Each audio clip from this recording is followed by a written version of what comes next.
Alright, so got my temporary tank mounted up on a piece of angle iron that's vice gripped to the dash.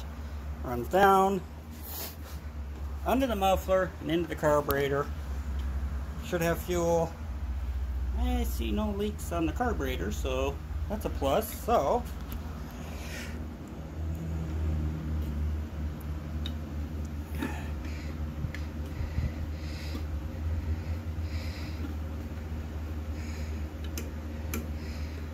kind of gonna be tough to keep that carburetor from choking out. So we'll put a, well, let's see here. Ground wire is not grounded.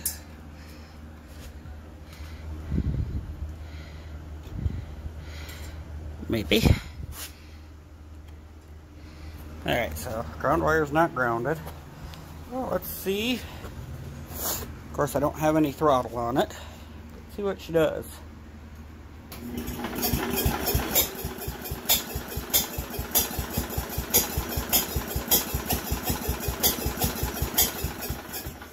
She's popping. So maybe let's give her a little choke.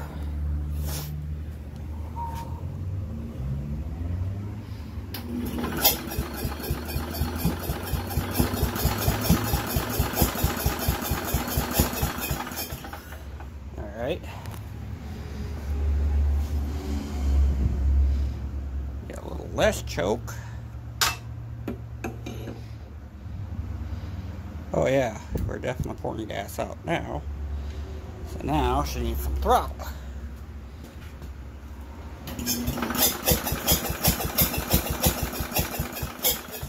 Alright, so now where my problem is without having a throttle hooked up, this thing just wants to keep, I'm gonna have to idle her up.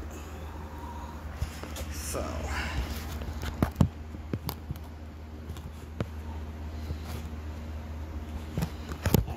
you're gonna be able to see. Alright, so basically I'm just gonna set this down so that it idles up a little higher. We got some flow going there. Alright, maybe we'll put you back in there, because I can't do this one-handed. I think my needle valve's stuck.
So I've got that throttle way too far open.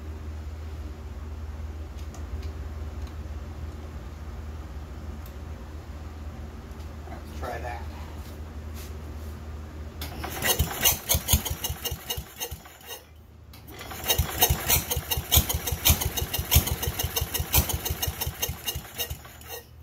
And needs a smidgen more, I think.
Well, shoot.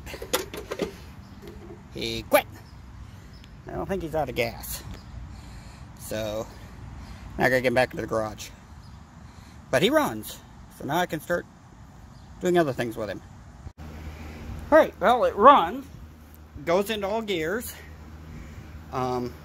So basically what happened there is, of course, as you saw, I had a punch or a chisel stuck in the back of the carb to keep the choke partially open because I don't have any cables on it doing that. Well, I realized that the chisel fell out, so it just choked itself out and shut itself down. So, but I'm going to go ahead and now actually start disassembling it and get ready to start reassembling it in its new vision.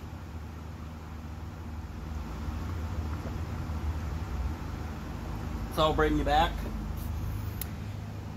when I got a little bit of that. I'm not going to worry about videoing any of the disassembly on it, but when I get ready to start putting things back together, I will be back. Alright, so the B10 is stripped down, and I've got the beginnings of the project up. Thought I'd show you what I got. So, that's what I got so far. So, we'll take a look at her. This is a front off of a 3210 Simplicity. So, if you look at it, this is where the bevel gearbox plate, this plate used to be welded right here. So I'm figuring I'm gaining about 1.5 inches there. Then I put a 12-inch plate in.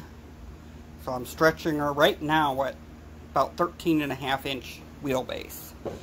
So you see my tape marks on the ground. That was center of axle on the front end of the B10 when I had it in here, and this was center of the axle on the back. So far I've stretched her that far. Right now I don't have the bottom of this plate welded in yet because I got to figure out my driveline geometry. So what I got to do is put the 10 horse in here. That's the one we just got running in the B10. Put it in there. That's her drive shaft right here. So I got to stretch that drive shaft, go from there up to the motor, and make sure that it's relatively level where it needs to be. So I can jockey around the rear end. Right now I just got some cement blocks underneath the back of it holding it up. Got the floor jack holding the center up. So next thing I gotta do is get that motor up there and then start looking at stretching this guy. So that's what I'll do. So let me get that motor on there, get a couple bolts in it, and see what we're looking like. Alright, so got the motor in. Got my drive line kind of fabbed up here, so I don't have the fancy angle finders and everything to determine where my drive shaft has to be and everything. So what I'm going to do is use a level, which I got here someplace, and just make these two meet up and make sure that they're level. It looks like this one's actually heading downhill, so I think I got to come up on the front end a little. And then I can sleeve them too. It looks like I need to come over a little too. Nope. Needs to come the other way. Back and forth, back and forth. That's pretty close. So now, I think Alright, so what I gotta do, now I gotta play with the rear end a little bit. So give me a little bit, I'm gonna have to kind of shim and brace and figure out exactly where this has got to be. It's gonna take me a minute or two, so I'll be back as soon as I get that lined up. Basically what I gotta do is take a block out and use shims, or if I can find my other hydraulic jack, that would be nice to get that lined up right. Alright, I'll be back. Alright, so I went ahead and pulled the drive shaft out, the rear one. It will all be one when I'm done, and getting it all blazed in there. Oh, we'll see what the welds look like when I'm my welder right now is having an issue, so when I cut the drive shaft down and I measured it, compared to the old drive shaft, it's saying I basically added 14¼ inches so far. So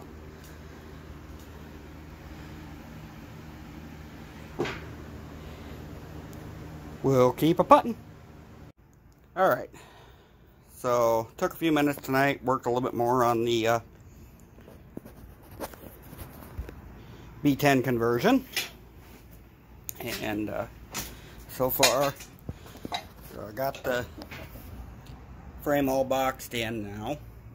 I know my welds aren't exactly pretty, but they'll work. Took and put a hoop in there just to keep this frame from accidentally spreading out a little bit. Plus it gussets the weld in. Got it buzzed in pretty good on both sides. I got this one here down through. And I just gotta let my welder cool off so I can get the other side. Then I can take this all back apart, clean this frame all up, and get her painted. Do some grinder work on it, of course, to get it everything kind of looking a little bit better, but we're getting there. So I have now got this portion of the frame stretched. I'm happy with that. Alright, so got her kind of ground down a little bit. I know it's not perfect, but I'm happy with it.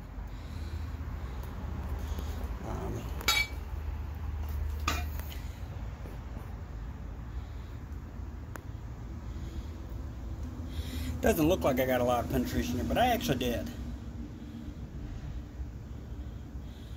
Kind of, yeah, it'll be alright. Plus it's all welded on the inside. So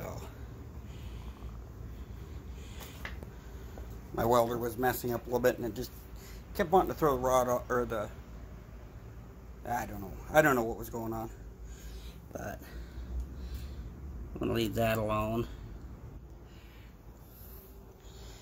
And now I think I can get this stripped back down, cleaned up, and possibly throw some paint at it. Alright, so I finished welding. He's not perfect, but it's not bad. I can live with that. I'm not going to worry about that bottom one. Got a little gap there I missed, but in there. Got the back of him all welded in. So now on to the next project. Kind of got him cleaned up with sander, with the DA. So yeah, on to the next portion. Alright, so here is a common problem with the early Allises and Simplicities, is you get this nasty buildup, wear portion on the front axle on the stub, and it's basically because this is what the back of that rides on, and it just wears into that angle. And of course, as you can see, even this one is wobbled out. Now the newer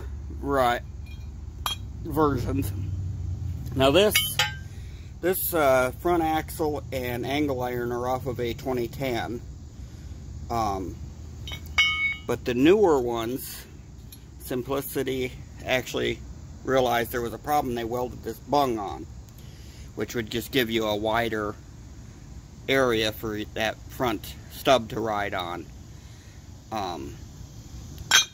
Now another thing you can do, of course, is just take the old one, and if you particularly happen to have a few tractors laying around, this is a front wheel retaining collar, and it's the same size. So basically what I'm going to do is I'm going to weld that like that and basically recreate that. So hope that made sense. It's just a repair that you can do that they offered later on in later model years. Okay, I'll get that welded up and I'll be back. So what I'm going to do, I'm going to just use this front axle as a guide. So I'll just put that on there. Make sure you weld it on the back side. I'm going to just hold that up there like that where I want it. Tack it in place, and then I can take it off and weld it. Alright, so got him welded on. Not the best welds in the world, but they'll work. But you can actually see how much that thing had already worn down into that angle iron. So it's a way I can preserve that front axle, don't have to worry about it. And you could take and weld the front axle up, build this back up if you wanted original, but I don't know whether I mentioned it, that's off a 3210V. So it's not a whole lot of year difference, but anyway, I think he's ready for some paint.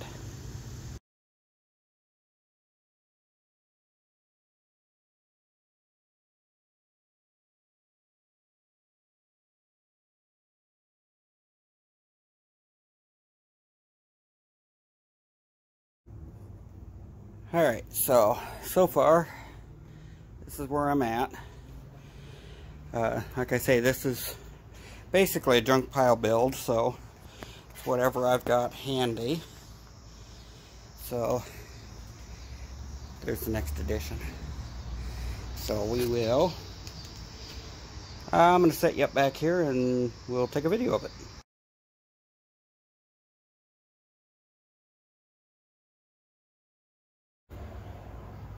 Alright, so this is what's going on. I'm making it a tandem axle. So, this is the rear end out of the V10. This is out of a 2010. So they're identical, same rear ends. So, all I gotta do is make sure this one's straight, squared up to that one, and then make sure that it's level like this one. So, tape measure.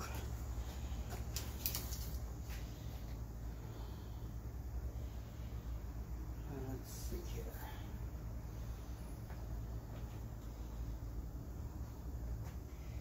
So,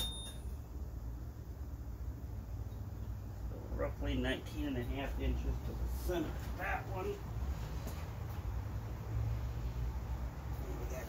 Little.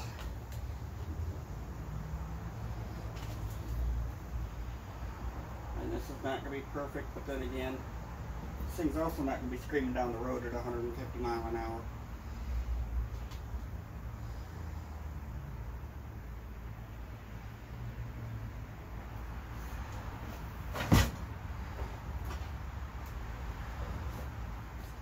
Center of axle, I got roughly 25.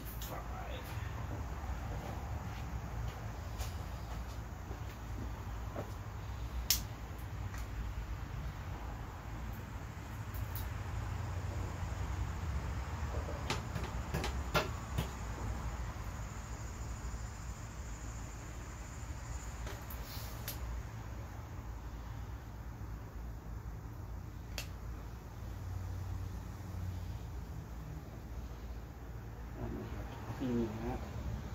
Now that I got an idea where it needs to be, I can mark that and grind it down, and then I will figure out my final placement. So what I'm going to do right now, I'm just going to get this a quick whoopie-doo there.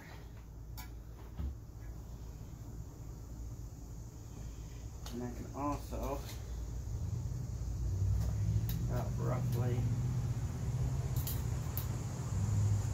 how far back I can come on this one. That way I can build it on both sides. So,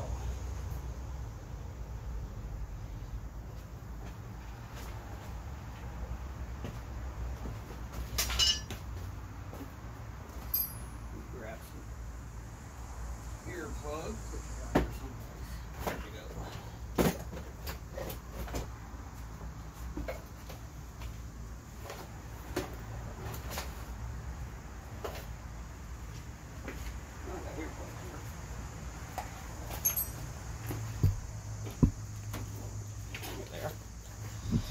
Alright, I'll clean that up with the grinder real quick.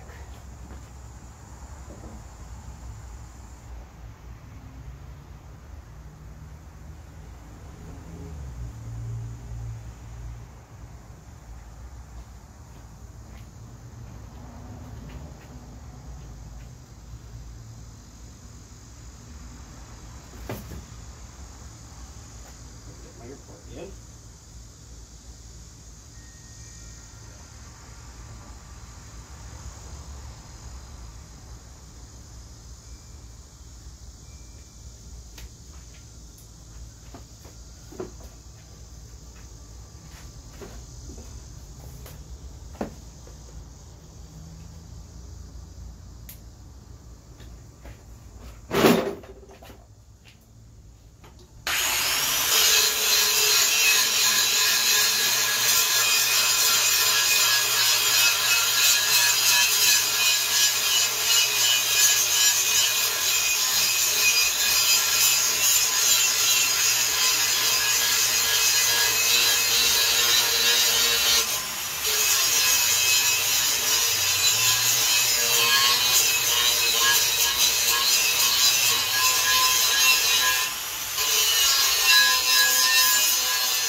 now.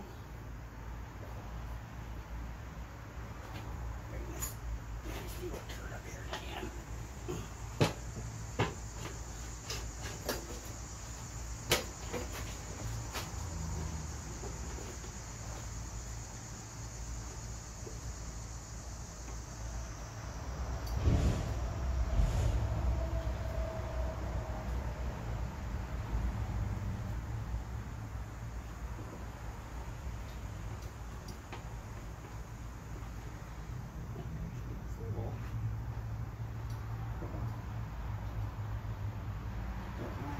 There.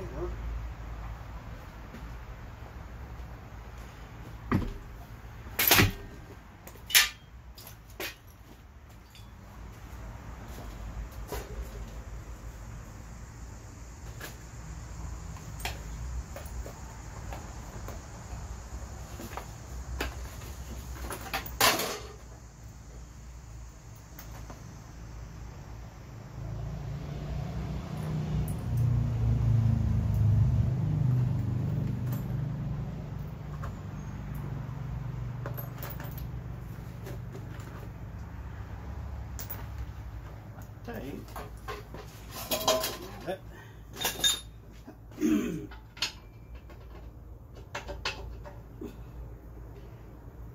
think I can line up these two bevel gearbox holes.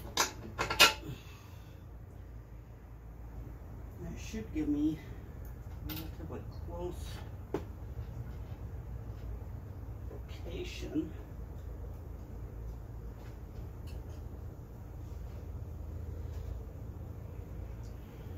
My axle.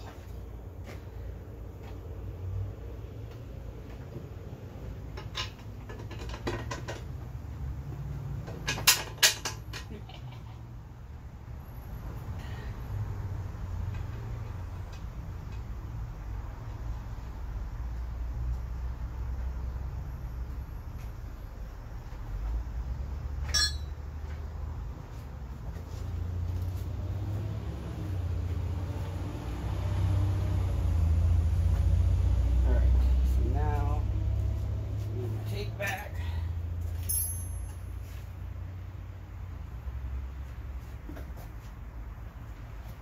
Go. So, should be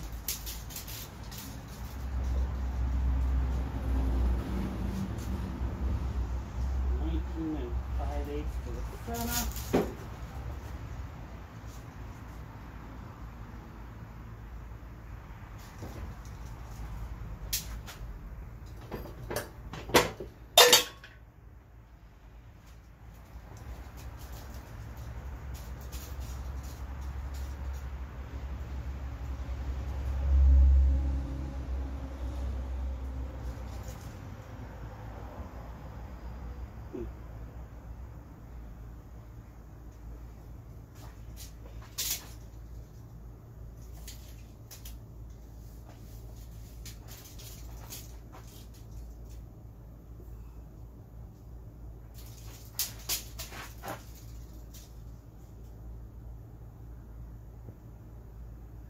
An 1/8 inch off, but 1/4 inch off.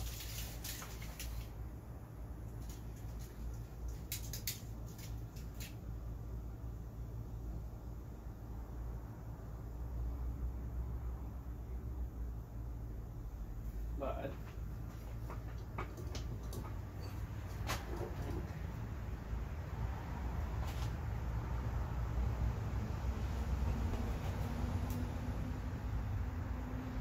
that gets me where I want to be this way. I might just suck up that 1/4 inch and call it good.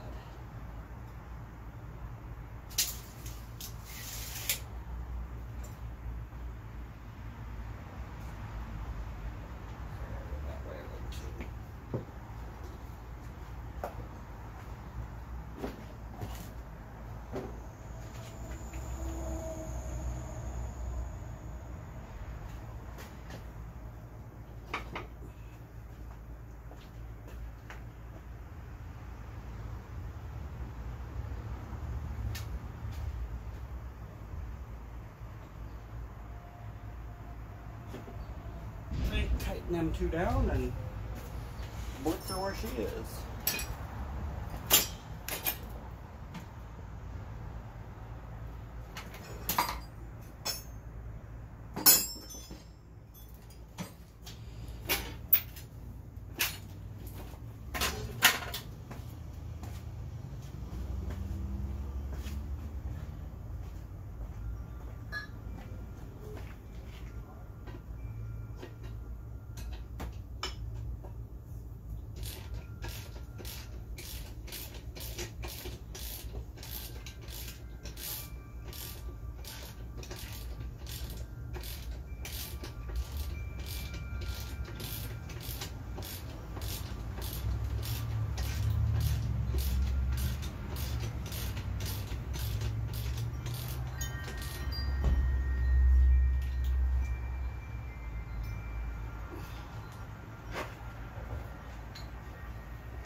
Clamp the bottom.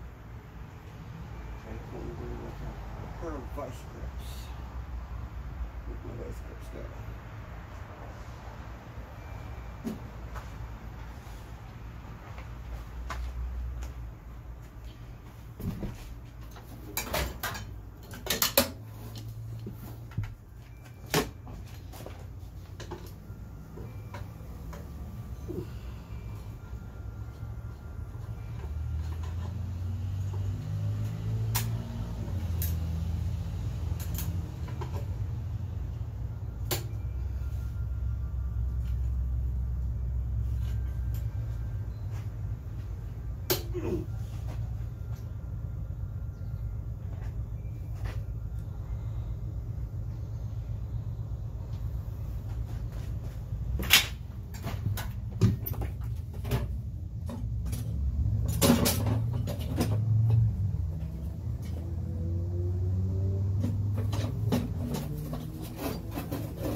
it's not.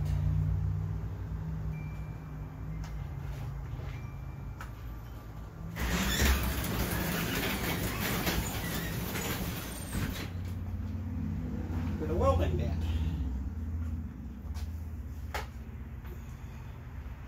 I'll get this welded and I'll bring you back.